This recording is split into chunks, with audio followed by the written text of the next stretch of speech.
Hello everyone, आप सब लोग कैसे हो। उम्मीद करता हूं कि सब लोग खैरियत से होंगे। लेकिन आज जो कहानी मैं आपके साथ शेयर करने जा रहा हूं ये आपके होश उड़ा कर रख देगी। ये कहानी किसी आम हॉस्पिटल की कहानी नहीं है, जहां जिंदगी और मौत के दरमियान की सरहद धुंधली हो चुकी है। अगर आप कमजोर दिल के हैं तो ये वीडियो अभी स्किप कर दें, वरना ये आपके रातों की नींद उड़ा देगी। ये नवंबर 2019 की बात है। मैं चंडीगढ़ में एक मल्टीनेशनल कंपनी में काम कर रहा था, लेकिन मेरा तबादला दिल्ली कर दिया गया। जैसे ही अक्टूबर का एख्तिताम हुआ, दिल्ली की आलूदगी ने मुझे बीमार कर दिया और मैं चंद दिनों के लिए चंडीगढ़ वापस आ गया। मेरे वालिद साहब को हिर्निया का ऑपरेशन करवाना था और मैंने हॉस्पिटल में इनके साथ रहने का फैसला किया। लेकिन मैं नहीं जानता था कि यह फैसला मेरी जिंदगी का सबसे खौफनाक तजुर्बा बन जाए। पहले चंद दिन आम थे, लेकिन जैसे ही छुट्टी की रात आई, कुछ ऐसा हुआ जो मैं कभी नहीं भूल सकता। हॉस्पिटल में रात का वक्त हमेशा ही भयानक होता है, लेकिन इस रात हर चीज अजीब लग रही थी। लेकिन जैसे ही घड़ी ने 1:30 का वक्त दिखाया, अचानक पूरे हॉस्पिटल में दरवाजे जोर जोर से आवाज से बजने लगे। ऐसा लग रहा था जैसे कोई अंदर से इन्हें तोड़ने की कोशिश कर रहा हो। मैंने सोचा कि शायद कोई इमरजेंसी है, लेकिन जब मैंने इर्द गिर्द देखा तो नर्स और डॉक्टर इनकी आवाज को नजरअंदाज कर रहे थे। मैंने एक नर्स से पूछा, ये सब क्या हो रहा है? इसने मेरी तरफ देखा, मुस्कुराया और कहा, यह हर रात होता है, 4 बजे सब कुछ ठीक हो जाएगा।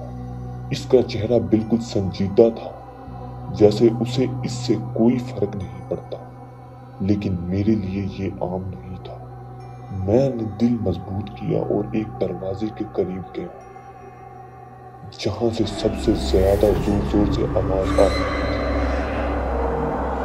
सब दरवाजे बाहर से बंद थे, लेकिन इसके हैंडल्स को अंदर से कोई हिला रहा था, जैसे कोई वहां कैद हो।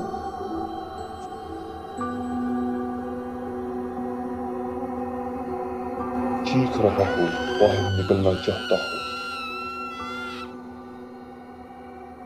इसी लम्हे एक सर्द लहर मेरे जिस्म में दौड़ गई।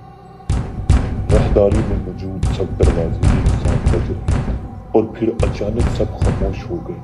मैंने गहरी सांस ली, लेकिन जैसे ही मैं पीछे मुड़ा, मैंने एक प्राइवेट रूम का दरवाजा खुला देखा।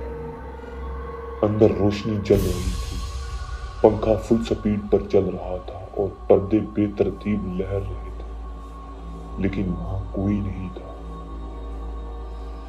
मेरा पूरा जिस्म सख्त हो गया, मेरे माथे पर पसीना आ गया। कोई मुझे मेरा नाम से पुकार रहा था, लेकिन वहां कोई मौजूद नहीं था। अगली रात हॉस्पिटल में एक नया मरीज आया था, जो यूपी से था और फिजिकल ट्रॉमा से गुजर रहा था। वो अपने घर वालों से बार बार सिगरेट मांग रहा था, लेकिन जब इसके खानदान ने उसे छुप कर दे दी तो अचानक नर्स ने देख ली और गुस्से में इसका कंबल खींच लिया। और जो मंजर हमारे सामने था, उसने सबको हिलाकर रख दिया। वो आदमी मर चुका था। रात भर इसकी लाश उसी वार्ड में पड़ी थी और मैं सारी रात जागता रहा। कानों में दरवाजों के बजने की आवाजें गूंज रही थी। जैसे ही घड़ी 1:30 पर पहुंची, हर चीज दोबारा शुरू हो गई और इस बार मैंने अपनी आंखों से देखा। वही प्राइवेट रूम, वही पंखा, वही पर्दे, लेकिन इस बार मैंने साया देखा। वो साया दरवाजे के करीब आकर रुक गया और जैसे ही मैंने आंखें बंद की, वो गायब हो गया। मैंने दिल में फैसला कर लिया कि मैं इन सब चीजों को कबूल नहीं कर सकता, लेकिन नर्स और डॉक्टर के लिए ये सब आम था। जब मैंने एक नर्स से पूछा, ये सब क्या है, ये दरवाजे क्यों बजते हैं, वो साया क्या था, इसने आहिस्ता से जवाब दिया, ये हॉस्पिटल पुरानी रूहों का गढ़ है। यहाँ बेशुमार लोग मर चुके हैं, कुछ तकलीफ में हैं, कुछ जिन्हें कभी इंसाफ ना मिला, कुछ उन्हें यहाँ से जाना नहीं चाहते। ये सुनकर मेरे रोंगटे खड़े हो गए। मैंने फैसला किया कि जितने दिन यहाँ हूँ इन चीज़ों को नज़रअंदाज करूँगा।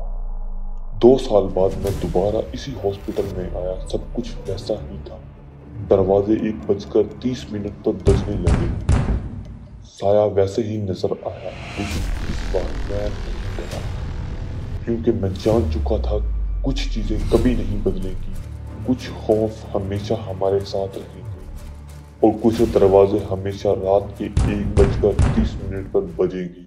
अगर आपको कहानी पसंद आई हो तो ये वीडियो को शेयर और लाइक करना मत भूलिएगा। मिलते हैं नेक्स्ट वीडियो में, तब तक अल्लाह हाफिज।